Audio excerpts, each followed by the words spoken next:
Last week, a fireworks feast broke out at the Oriental Square in Jiuquan City. The fireworks event marks the 11th anniversary of the Oriental Square's construction. Hui Pinglu came to watch it and says she really enjoyed the show.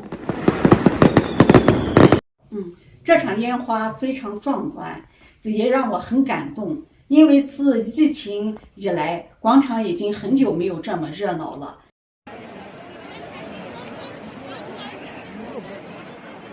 Lu says even though the fireworks happen every year, this year's was the most magnificent.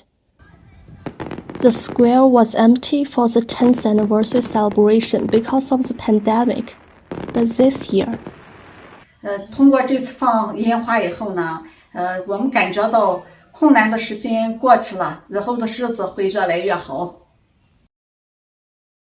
She says it was more than just a celebration. It was a way for Chinese people to thank the country and look forward to what is next.